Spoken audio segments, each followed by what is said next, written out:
त्रिलोकपुर गांव में सूरज ढलते ही हर दरवाजे के बाहर कोयले से मौत के लिए एक संदेश लिख दिया जाता है। हर दरवाजे के बाहर एक ही वाक्य लिखा होता है, आज नहीं कल आना। अगर कोई किसी दिन लिखना भूल जाए तो उसके घर से एक जवान आदमी गायब हो जाता है, वो भी बिना कपड़ों के, क्योंकि वो पहले कपड़े निकालती है और फिर उठा कर ले जाती है।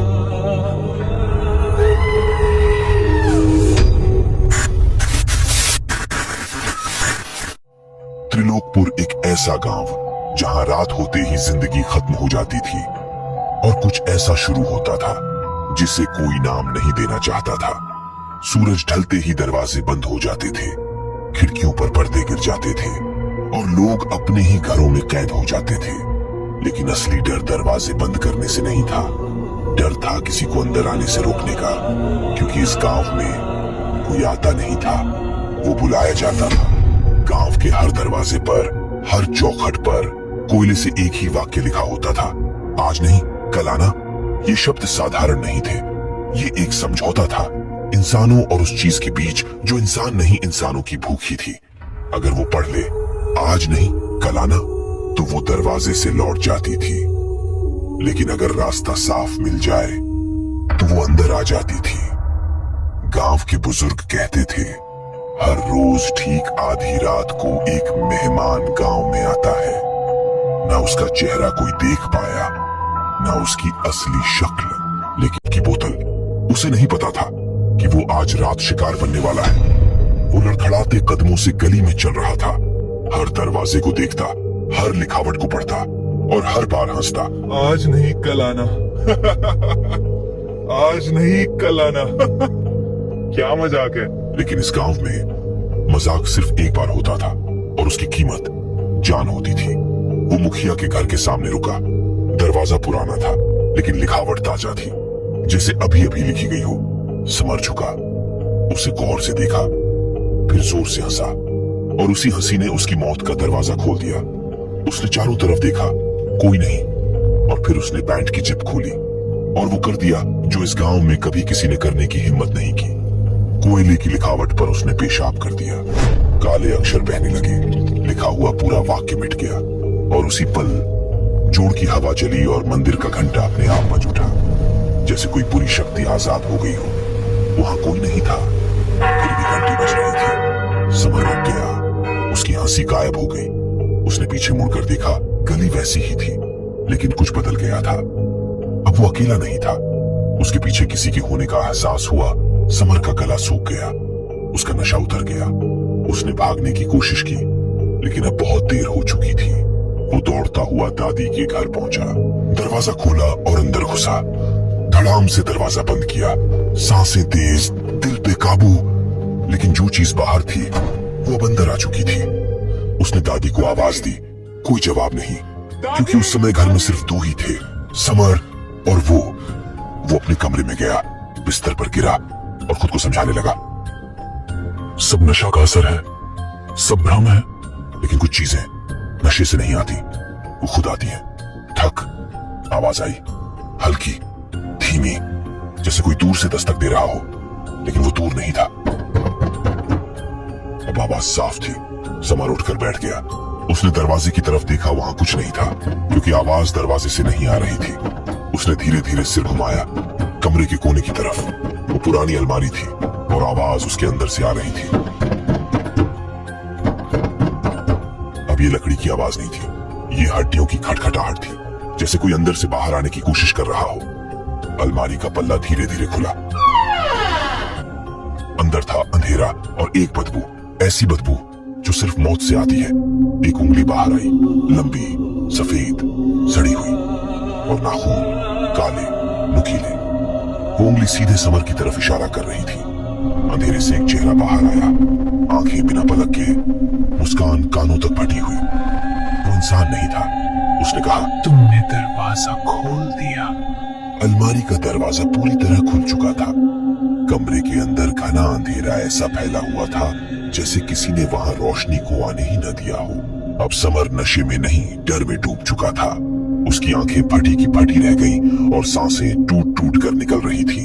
और उसी के हाथ ने समर को पहली बार छुआ जैसे ही उस ठंडे हाथ ने उसकी त्वचा को छुआ, समर के पूरे शरीर में बिजली जैसी झंझनाहट दौड़ गई। उसे लगा जैसे उसकी सारी ऊर्जा किसी ने एक झटके में खींच ली हो। उसका गला सूख गया और आंखों के सामने हल्का अंधेरा छाने लगा। समर समझ गया वह अब इंसान नहीं देख रहा था। वो चेहरा एक औरत का था, लेकिन उसमें इंसानियत नाम की कोई चीज नहीं बची थी। आंखों में पुतलियां नहीं थी, सिर्फ सफेद खालीपन। और उसकी मुस्कान, वो मुस्कान सबसे डरावनी थी। ये कोई आत्मा नहीं थी, ये चंद्रमुखी थी। उसकी आवाज आई, तुमने दरवाजा खोल दिया। ये आवाज इंसान की नहीं थी। समर ने पीछे हटने की कोशिश की, लेकिन उसके पैर हिल ही नहीं रहे थे। उस औरत का शरीर बहुत लंबा था, असामान्य रूप से लंबा। उसकी चमड़ी नीली और काली नसों से भरी हुई थी, और अब वह समर को नहीं देख रही थी, वह उसे चुन रही थी। तुमने मुझे बुलाया है। वह धीरे धीरे आगे बढ़ी। समर की आंखों में अब सिर्फ डर था। उसने कांपते हुए कहा, मैंने कुछ नहीं किया। लेकिन चंद्रमुखी ने मुस्कुराते हुए सिर झुका दिया। जो दरवाजे पर लिखा वाक्य मिटाता है, वही बुलाता है। और उस पल समर को समझ आया, यह कोई सजा नहीं थी, यह नियम था। अचानक कमरे के बाहर तेज हवा चलने लगी। दरवाजा अपने आप जोर जोर से हिलने लगा। घर की दीवारें जैसे सांस ले रही थी। कहीं दूर मंदिर का घंटा फिर से बजने लगा, लेकिन इस बार आवाज और गहरी थी। उस औरत ने अपना हाथ उठाया और उसी पल समर को लगा उसके शरीर की गर्मी धीरे धीरे गायब हो रही है, जैसे कोई उसकी आत्मा को बाहर खींच रहा हो। अचानक घर के बाहर दादी की आवाज आई, समर, दरवाजा मत खोलना। उसकी आवाज कांप रही थी, लेकिन देर हो चुकी थी। दरवाजा पहले ही खुल चुका था, और अब वो औरत दरवाजे की तरफ देखने लगी। उसकी मुस्कान और चौड़ी हो गई, क्योंकि अब एक नहीं, दो दुनिया खुल चुकी थी। और फिर सब कुछ शांत हो गया, एकदम शांत। न हवा, न आवाज, न सांस, सिर्फ अंधेरा। जब सुबह हुई, गांव के लोग दादी के घर पहुंचे। दरवाजा अंदर से बंद था, खिड़कियां सही थीं, कोई जबरदस्ती नहीं हुई थी। लेकिन अंदर समर नहीं था, सिर्फ उसके कपड़े पड़े थे, जैसे किसी ने पहले उसके सभी कपड़े निकाले हों, फिर उसे उठाकर ले गया हो। और दीवार पर लाल रंग से लिखा था, अब वह मेहमान है मेरा। सुबह का सूरज त्रिलोकपुर पर गिरा था, लेकिन गांव में रोशनी नहीं आई थी। लोगों की आंखों में वही सवाल था, समर गया कहां? दादी चुप थी, लेकिन उसकी आंखें सब बता रही थी। वो दरवाजे को देख रही थी, जिस पर अब भी हल्की ठंडक थी, जैसे कोई अंदर से सांस ले रहा हो। रात 8 बजे त्रिलोकपुर में इस बार कोई दरवाजा नहीं खुला। सब बंद था, सब शांत था, और यही सबसे बड़ा डर था, क्योंकि इस बार दस्तक आई ही नहीं।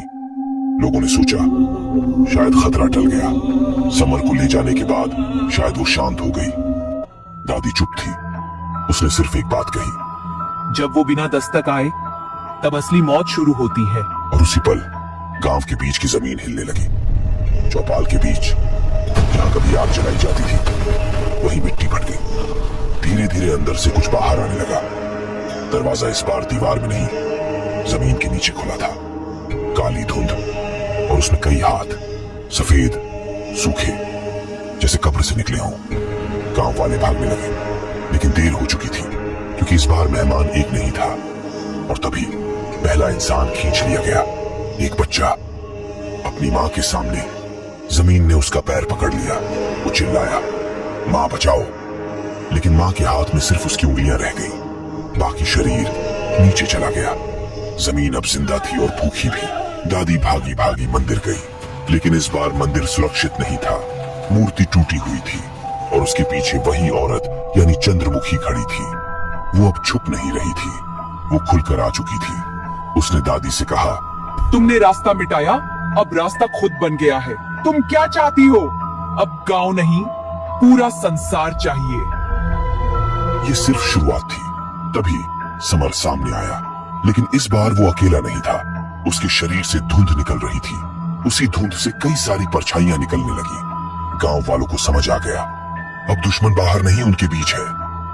एक एक करके सभी परछाइयां लोगों को पकड़ने लगी। जो खड़ा था वो अचानक मुस्कुराने लगता, फिर उसकी आंखें सफेद हो जाती और वो किसी और को पकड़ लेता। ये मौत नहीं थी, ये संक्रमण था। दादी ने आखिरी बार मंदिर की घंटी पकड़ी। उसने पूरी ताकत से घंटा बजाया और घंटे की उसी आवाज ने सब कुछ रोक दिया। एक सेकंड के लिए सब शांत, सारे साए रुक गए, समर भी रुक गया। चंद्रमुखी ने पहली बार डर दिखाया, लेकिन दादी ने जो किया वो आखिरी गलती थी। घंटी फट गई और उसके अंदर से और भी गहरा अंधेरा निकला। चंद्रमुखी हंसी। अब तुमने असली दरवाजा खोल दिया। त्रिलोकपुर अब गांव नहीं रहा, वो दुनिया और अंधेरे के बीच का गेट बन चुका था। रात 8 बजे के बाद त्रिलोकपुर अब कोई गांव नहीं रहा था, वो एक बॉर्डर बन चुकी थी। एक तरफ इंसानों की दुनिया और दूसरी तरफ मेहमानों वाली दुनिया, जहां हर शब्द एक दरवाजा था। और समर अब इंसान नहीं था, वो उस दरवाजे की चाबी बन चुका था। दादी गांव के बाहर खड़ी थी, उसकी आंखों में अब डर नहीं था बल्कि समझ थी। अब वो लौट कर नहीं आता, उसने कहा। अब वो जोड़ बन जाता है। और तभी उसने पहली बार देखा समर जमीन को छू नहीं रहा था, वो हवा में तैर रहा था, धीरे धीरे नीचे उस दरार की तरफ जा रहा था। और उसके पीछे चंद्रमुखी थी, लेकिन अब वो अकेली नहीं थी। उसके पीछे कई और साए खड़े थे, लंबे, बिना चेहरे के, बिना शरीर के। चंद्रमुखी ने कहा, दरवाजा खुल चुका है। नीचे की दुनिया साफ दिख रही थी। वहां कई कमरे थे, हर कमरे पर वही लिखावट, कल। और हर कमरे के अंदर एक इंसान। वो सब वही लोग थे जिन्होंने कभी कल कहा था। चंद्रमुखी समर के पास आई, उसने उसका हाथ पकड़ा और बोला, तुमने ही मिटाया था ना, अब तुम ही लिखोगे। समर के हाथ से खून बहने लगा, लेकिन उसे दर्द नहीं हुआ। और उसी खून से एक नई लाइन लिखी गई, यहाँ कल नहीं आता। जैसे ही ये लिखा गया, ऊपर गांव में सभी दरवाजे एक साथ खुल गए, क्योंकि अब ये गांव नहीं रहा था, ये बन चुका था एक जाल। दादी चिल्लाई, इसे रोको! लेकिन अब कोई सुन नहीं रहा था। समर नीचे गिरा और जैसे ही वो उस दुनिया में पहुंचा, उसने देखा हजारों चेहरे, सभी उसे देख रहे थे और सबने एक साथ कहा, अब तुम भी लिखोगे। समर को सब याद आ गया, वो रात, वो लिखावट, उसे मिटाना। लेकिन अब वो डर नहीं रहा था, अब वो समझ चुका था। चंद्रमुखी मुस्कुराई। ये सजा नहीं, ये है मेरा बदला, और बदला अभी पूरा नहीं हुआ है। ऊपर गांव की जमीन पूरी तरह खुल चुकी थी। नीचे जाने के लिए सीढ़ियां बन रही थी। हर सीढ़ी पर लिखा था कल। और पहली बार लोग खुद नीचे उतरने लगे। दादी आखिरी बार मुड़ी, उसने देखा समर ऊपर देख रहा था। उसकी आंखों में अब कुछ नहीं था, सिर्फ आदेश। उसने धीरे से कहा, अब आपकी बारी है। उस रात त्रिलोकपुर गायब नहीं हुआ, उसने खुद को निगल लिया। त्रिलोकपुर अब शांत था, बहुत ज्यादा शांत। लेकिन दादी जानती थी ये अंत नहीं है। गांव वाले एक एक करके इकट्ठा होने लगे और बीच में जमीन पर खड़ी थी चंद्रमुखी। अब उसका चेहरा आधा जला हुआ था, आंखों में गुस्सा नहीं, सिर्फ अधूरा दर्द था। दादी आगे बढ़ी, धीरे से बोली, अब सच बता दे। चंद्रमुखी ने उसकी तरफ देखा, फिर बोलना शुरू किया।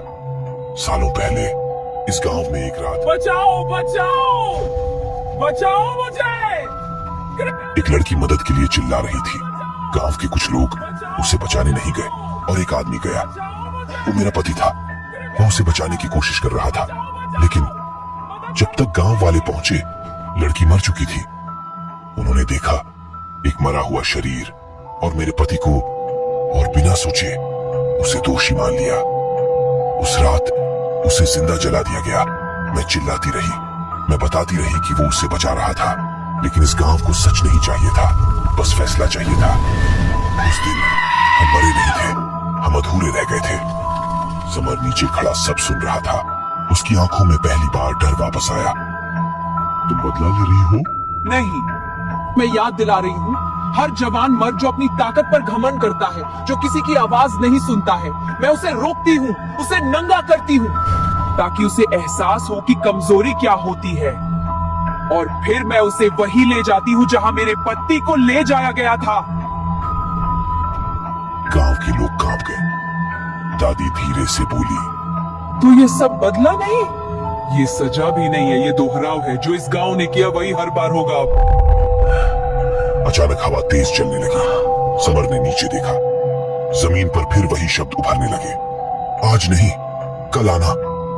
लेकिन इस बार कोई उन्हें मिटा नहीं रहा था। चंद्रमुखी धीरे धीरे पीछे हटने लगी। उसका शरीर फिर अंधेरे में घुलने लगा। अब तुम लोग जान गए असली मेहमान कौन है। वो मैं नहीं, तुम लोग हो। और उसी पल वो गायब हो गई। सब कुछ शांत। कुछ दिन बाद गांव में सब सामान्य लग रहा था। एक नया लड़का रात में अकेला चल रहा था। वो एक दीवार के पास रुका। उसने उंगली से लिखना चाहा, आज नहीं, कल। अचानक पीछे से आवाज आई, मत लिख। लड़का पलटा, कोई नहीं था। लेकिन नीचे जमीन पर धीरे धीरे शब्द खुद बनने लगे। इस बार कल नहीं आएगा।